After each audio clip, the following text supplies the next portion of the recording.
Welcome guys. Today our topic of discussion is the dual labor market theory.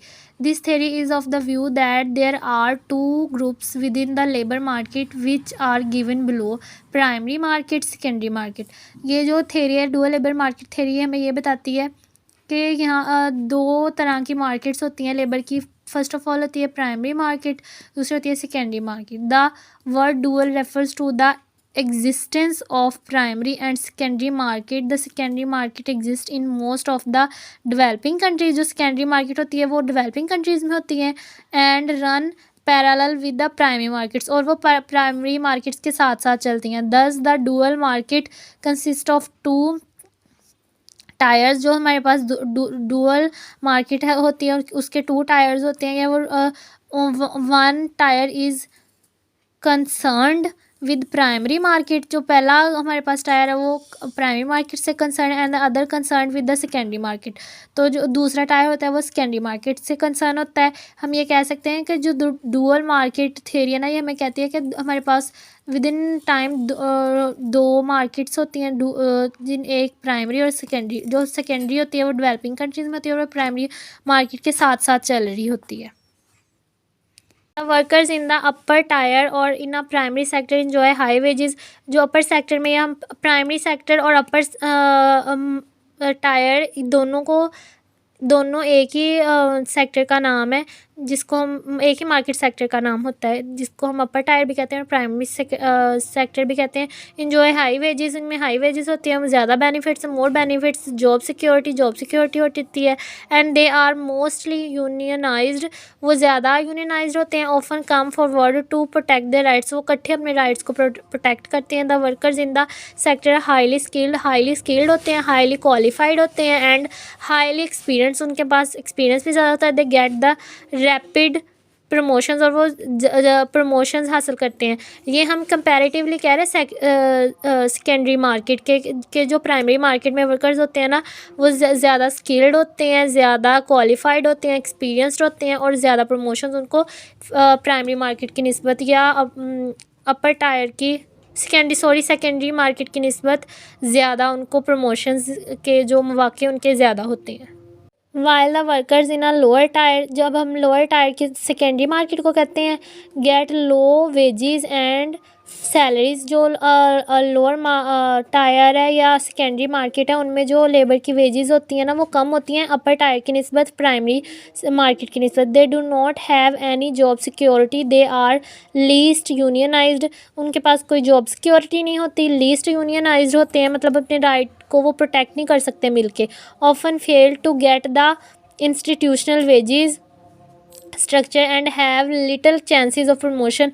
वो मुश्किल से ही उनको जो है इंस्टीट्यूशनल वेजेस मिलती हैं and have little chances of promotion. उनके पास जो प्रमोशन के चांसेस हैं ना वो कम होते हैं. हम जो ब्रीफली एक्सप्लेन करते हैं की sector of dual market, primary sector and secondary sector. Primary sector, in the primary sector the workers as a whole is motivated to serve their employers because of wages, health benefits, pensions and job security. This job market consists of majority of blue collar and white collar jobs.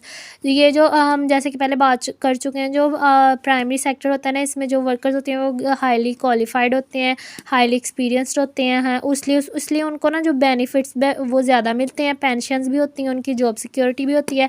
This job market consist of majority blue collar and white collar jobs. Blue collar और white collar jobs होती हैं. The primary sector generally contains the higher grade, higher status and better paid job within the employers who offer the best term and conditions. तो जो यहाँ पे है ना इस सेक्टर में होता है वो हाई जो वर्कर्स का ग्रेड हाई होता है, उनका स्टेटस हाई होता है एंड बेटर पेड जॉब, और ज़्यादा उनको पेड मिलती है. And employers who offer the best term and conditions, जो कि ज़्यादा बेहतर काम करते हैं और जो टर्म एंड कंडीशंस जिनकी बेहतर होती हैं. The primary workers are always found busy to place their employers by their skills and educational degree. जो प्राइमरी वर्कर्स होते हैं ना वो ज़्यादातर उनके जो एम्प्लॉयर्स होते हैं ना उनको सिखाने में और उनको स्किल करने में और उनका काम ज़्यादा होता है. secondary sector. In the secondary sector, the jobs are not permanent. First of all, jobs he permanent नहीं होती. The workers may leave or they may be replaced by their employers. जो workers हैं वो employers से या तो उनको replace कर दिया जाता है या उनको निकाल दिया जाता है. The secondary jobs are mostly low skilled. इसमें low skilled worker होते हैं. They relatively little training, उनके पास कम training होती है primary sector की निस्बत. And the skill is hardly improved during training.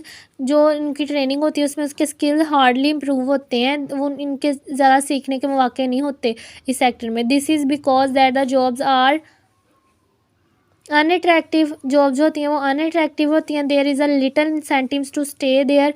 Come incentives होते हैं काम करने के. The wages are low. Wages कम होती हैं. The terms and condition of the jobs are poor. जो टर्म और कंडीशंस होती हैं वो जॉब की वो पुअर होती हैं. Nowadays dual labour market theory focuses mainly on micro economic factor such as discrimination, poverty, public welfare. जो डुअल लेबर मार्केट जो है ना थेरी है वो ज़्यादातर फोकस कर रही है माइक्रो इकोनॉमिक फैक्टर्स जिनमें आ जाता है discrimination, poverty, public welfare. The dual labour market theory also entertains the macro economic implications of the dual market as it can analyse the level of employment in both primary and the secondary market. ये जो हमारे पास dual market theory है ना, ये हमारे पास dual labour market theory है. ये हमारे पास ज़्यादातर मैक्रो इकोनॉमिक इम्प्लिकेशंस को भी ये देखती है, ये एनालाइज करती है. Level of unemployment in the both primary and secondary sector. ये प्राइमरी और सेकेंडरी सेक्टर में दोनों सेक्टर्स में लेवल ऑफ अनएम्प्लॉयमेंट को भी देखती है. The level of real wages and accumulation of human capital in both markets. Level of wages क्या है दोनों मार्केट की, और इनमें जो दोनों मार्केट में ह्यूमन कैपिटल कितना जा रहा है, ये भी इन चीज़ों पे भी फोकस करती है. तो अगर आपको वीडियो अच्छी लगी हो तो चैनल को सब्सक्राइब ज़रूर करें, और अगर आपको कोई बात समझ में नहीं आई तो आप लोग मुझे बता सकते हैं.